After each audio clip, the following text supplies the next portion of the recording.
remember, with great power comes great responsibility. With great power comes the absolute certainty that you'll turn into a right cunt. भाई लोग, ये show किसी को इज्जत नहीं देती। ये शुरू से ही हम सबके परसेप्शंस को डिसरेस्पेक्ट करते आ रही है। ये शो किसी भी रिलीजन, कम्युनिटी, पॉलिटिकल एजेंडा और अपनी हिस्ट्री का मजाक उड़ा देती है। पर फिर भी हम द बॉयज देखते हैं और पसंद भी करते हैं, क्योंकि ये शो हमेशा से ही हम सबको चैलेंज करते आ रही है। ये शो हमारे बिलीव्स को चैलेंज करती है, और चैलेंजेस किसे नहीं पसंद।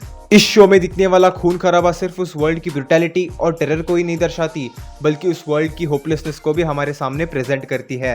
इस सीरीज के कैरेक्टर्स जितना उस दलदल से बाहर निकलने की कोशिश करते हैं, उतना ही उस खून के कीचड़ में गिरते जाते हैं। ये शो हमेशा से ही हमें एक बात बोलते आ रही है कि इस दुनिया में किसी के भी हाथ साफ नहीं रहते।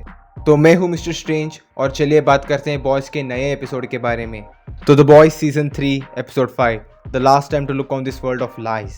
ये शायद बॉयज की one of the most emotionally driven episode होगा। अब इस एपिसोड के बारे में बात करें तो ये एपिसोड ज्यादा ओवर द टॉप या एक्शन हैवी नहीं है, लेकिन अपने कैरेक्टर्स के बारे में बहुत कुछ बोल के जाती है। चलिए इस एपिसोड की छोटी सी समरी जान लेते हैं। हमें ये जानने को मिलता है कि सोल्जर बॉय अमेरिका आ चुका है और उसको उसके पावर्स पे ज्यादा कंट्रोल नहीं है। मेव और स्टारलेट को भी पता चल जाता है कि सोल्जर बॉय जिंदा है। साइड में हम ये भी देखते हैं कि ब्लू हॉक और एट्रियन का लफड़ा बढ़ जाता है जब ब्लू हॉक पब्लिक अपॉलॉजी देने के टाइम ब्लैक लोगों के साथ हाथापाई कर बैठता है, जिसमें एट्रियन के भाई को भी चोट लग जाती है। और हमें ये भी जानने को मिलता है कि सोल्जर बॉय के पावर से एक्सपोज होने की वजह से किमिको की पावर्स चली गई है और वो फिर से धीरे धीरे बोलने लगी है। इसके बीच द बॉयज सोल्जर बॉय को ढूंढने में लगे हुए हैं और उनको लेजेंड नाम के एक बंदे से ये पता चलता है कि सोल्जर बॉय उसके प्रेमिका क्रिम्सन काउंटेस को मिलने गया है। और द बॉयज सोल्जर बॉय आने से पहले क्रिम्सन काउंटेस को पकड़ लेते हैं और उनको ये पता चलता है कि क्रिम्सन काउंटेस को पहले ही से ही पता था कि सोल्जर बॉय रशिया में कैद था, पर फिर भी वो उसे बचाने नहीं गई क्योंकि सोल्जर बॉय के प्रति उसके पास सिर्फ हेट्रेड था। फिर क्या होता है कि सोल्जर बॉय आता है, क्रिम्सन काउंटेस को मारता है और हमें बुचर का प्लान पता चलता है कि वो सोल्जर बॉय के हाथों होमलैंडर को मरवाना चाहता है। इस सब के बीच में ह्यूई और एनी का एक इमोशनल कन्फ्रंटेशन होता है, जहाँ पे ह्यूई एनी के सेफ्टी के लिए बुचर के प्लान में शामिल हो जाता है।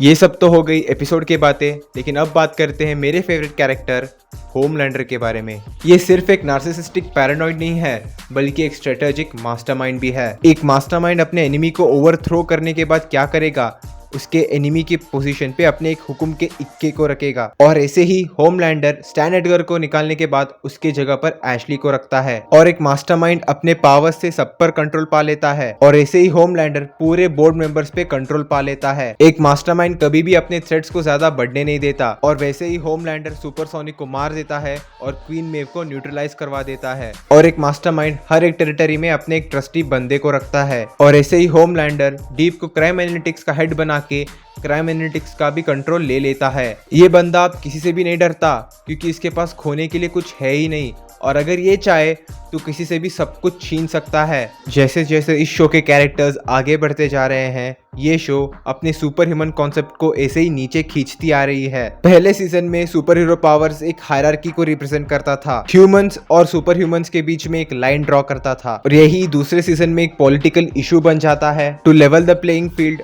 अब सुपर हीरोज अपने एक्शंस के लिए अकाउंटेबल है। और थर्ड सीजन में सुपर हीरो पावर्स एक ड्रग बन जाते हैं जो किसी भी इंसान को सुपर पावर दे सकता है। और ये show whatever it takes dialogue का मजाक नहीं उड़ाता, बल्कि उसे सही मायनों में करके दिखाता है, क्योंकि व्हाटएवर इट टेक्स का मतलब सिर्फ कुर्बानियां देना ही नहीं, बल्कि अपने काम को अकम्प्लिश करने के लिए सारे हदें पार कर जाना, सारे मॉरल्स तोड़ देना और अपने अंदर की इंसानियत को मार देना ही व्हाटएवर इट टेक्स का असली मतलब होता है।